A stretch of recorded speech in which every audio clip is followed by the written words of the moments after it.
pals, never here from Wani Game, and some of you on Twitter, the Gaming Drag. Today I'm coming back at you with a Let's Play episode of I Wanna Hug That Gator. And let's go ahead and jump right back into it, shall we? Alarm chain, you were up, and let's go! I pressed my hands down on the floor and pushed myself up. I don't know why. I had thought to stand, but instead I shifted myself to a kneeling position too. We're face to face now. For a split second I feared the worst as Olivia drew me into a hug. I don't know what she would do, but this... I like this. For how strong her arms are, how they're wrapped around my chest feels exceptionally tender. My own arms have enveloped her, returning the embrace in a similarly soft way. As her arms loosen, I draw back, though I don't want to take my hands off her. That was nice. Don't make it weird. Sorry about that. The sound of rainfall hitting the umbrella, my ears suddenly pick up the noise of what sounds like squeaking? I look down and see that there's something shuffling in Olivia's pocket. A little beast emerges from his hiding spot with a squeaky yawn, to which Olivia offers her hand for it to use as a platform. Hey, little guy. Nearly forgot about you. Had a nice nap? That's a rat. Oh, right. You two haven't met each other. Inco, this is Guts. Guts, meet Inco. Oh, hi, Guts. I awkwardly wave at the apprehensive-looking rodent. Olivia lifts Guts to her shoulder gracefully, like her hand is an elevator for him. You brought him to school? Well, yeah, I just really needed him today since, all the crap that's happened. She gives Guts a few scritches under his chin. I bring him sometimes when things get rough. And nobody noticed? You haven't. Touché. Edican did once. He told me just to not let him run around the school, otherwise it would be considered a health hazard or something. The tardy bell rings out in the distance. We're late for our next classes. I'm sure Edican will understand. We should probably get going back to class. Here, hold this. I give Olivia the umbrella so she and the rat can stay dry while I go fetch the wheelchair. But now it's settled some into the mud. This wheelchair has definitely seen better days. After dusting off the dirt and pulling water the best I can make my way back. Thanks! She offers the umbrella back, but I make sure to hold it above her. I keep the wheelchair steady with one hand as Olivia climbs into the seat, using her tail to help herself up. We stand in the rain in silence for a moment, only sharing content glances. So, what do we do about the contest now? That's a good question. Ben was there when I saw my name on the painting. He already went to tell someone. So, like you said, no harm, no foul. What about your own submission? I ruined it. I scratched the back of my head. It wouldn't have won anyways, it's just a picture. Oh. I thought it was pretty okay. Hearing those words from Olivia sends a strange flash of heat to my face. It's not unpleasant, but again, those honest words from her really do cut through me for some reason. Thanks. A loud squeak draws my eyes to Guts as he stands atop Olivia's shoulder. Ugh, you two.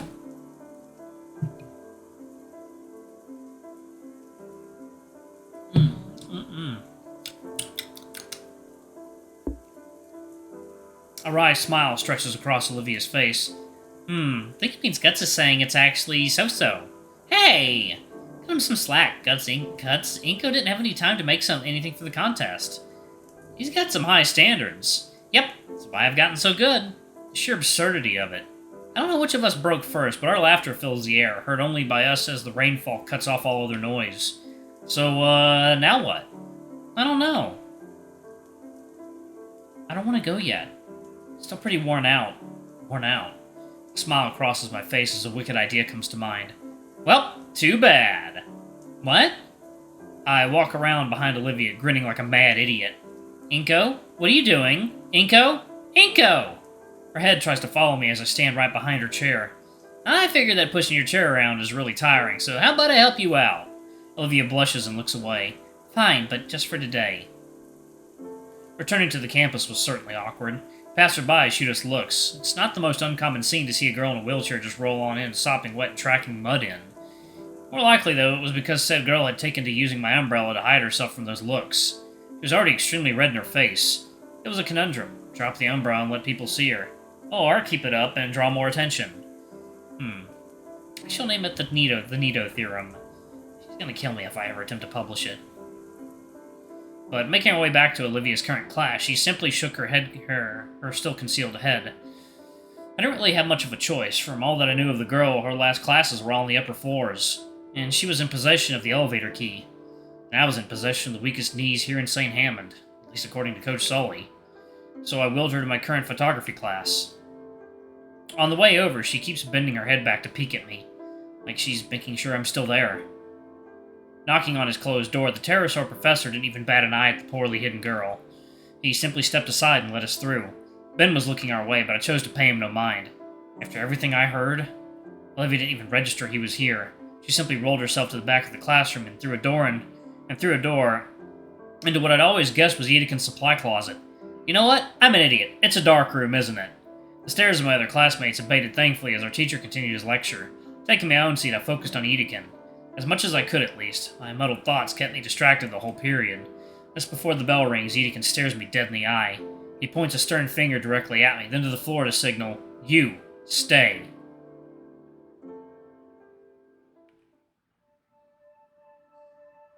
Once everyone else has left, he closes the class door and locks it. "So, care to explain?" "Explain, sir?" He opens the door in the back and signals Olivia to come on out. "The mud, the drenched clothes, the declaration of sanctuary." "I was having a bad day." She's looking a bit better, still drained, but she's not shivering. Her rat sits on her lap, and Edekin swings a finger down to scratch under its chin.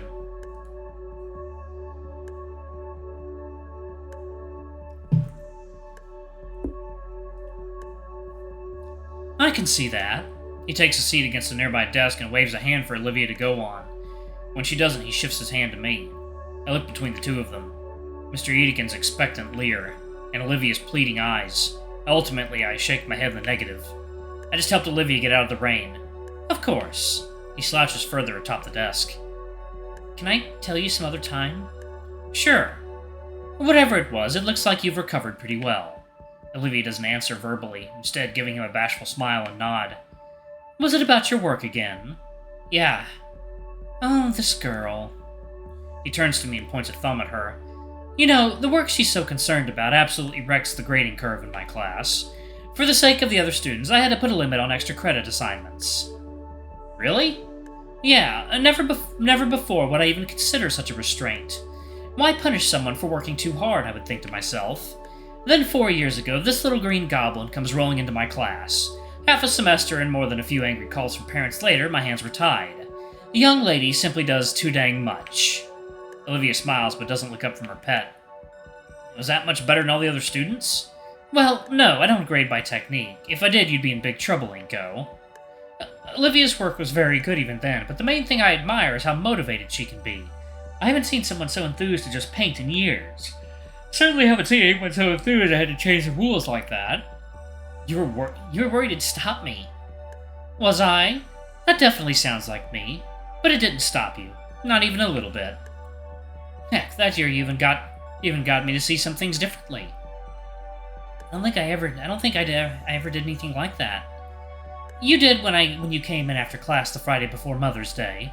Take a look at this."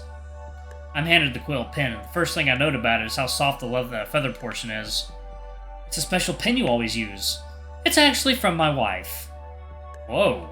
Inspecting it closer, I can see now more of the intricate details. From the faded engravings on the shank to the maintained but worn point. It's well made and kept, and yet the feather and brass showed its age. "She came in that afternoon with a whole stack of crumpled painting drafts. So frustrated she couldn't get it right, and so determined to make it perfect. If I say any of these would be great, your aunt would love any of these," and she fires back, "If it's not good enough for me, why would it be good enough for someone I love?" I did not have an answer, so I told her to take a step back. We take a few hours to go over fundamentals once more. I send her home to try getting it right over the weekend, and come Monday she returns and hugs me first thing. That Friday night, though, what she'd said was on my mind. I talked about it all night with my wife, and that morning I decided to make a change for myself. My wife was molting at the time, so there was always a new feather or three in our blankets each morning. Thinking, y'all, water time. Alright, guys and gals, and we're back. Let's jump back into it, shall we? Okay.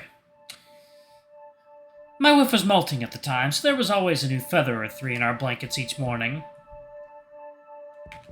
I took the biggest one, preserved it right, got a bit of help to make it into a real pen, and I've used it ever since. It helps me remember to do my job right, for the people I care about, and for the people my students care about. I think it's that childlike reasoning that comes so naturally for the youth. That reasoning, it makes a type of innocent, earnest dedication, something I think I'd lost for a while. Don't give me so much credit. You haven't lost it, have you? Good. Don't lose it for me, okay? Okay. Udican yawns and stretches. You feeling alright to go to your next class? Yes, I'm ready. Great. He claps a hand over my back. We should do this again sometime. Mr. Udican ushers us out of his classroom as the late bell trills, handing us a note he rapidly scrawled on. Miss Prockling didn't seem enthused to see us come in late, but sighed as she read the late note from Udican. As I took my usual spot, I felt something odd in the corner of my eye. Looking up, it was to see Olivia looking my way, with that smile on her face, one that spoke so many words, yet I couldn't figure out what. All I could do in turn was try to match it before focusing on Miss Prockling's latest lecture. As more time passes, the art contest fades into the background. Last week I had a scare when Principal Scalar called me to her office. I feared that they figured out what Olivia did and assumed I was part of it, just as she predicted. Luckily, that wasn't the case. Instead, she wanted to inform me that they had no leads as to who could have done the swap, and since it was tampered, it'd be removed from the contest. No skin off my back, honestly. As compensation, she gave me one of the runner-up prizes, a coupon for some pizza from some Italian restaurant called Dynamo's. Not the biggest pizza fan, but not a bad prize to get after all this, saving it for a rainy day. However, I found myself in a conundrum of my own doing. My peers' concerns about my entry were resolved, but I hadn't accounted for the new questions about my portfolio, my paint portfolio. The few times I showed off my photography work, they'd be mildly impressed at best. They were never upfront about it either. No, instead I got the runaround.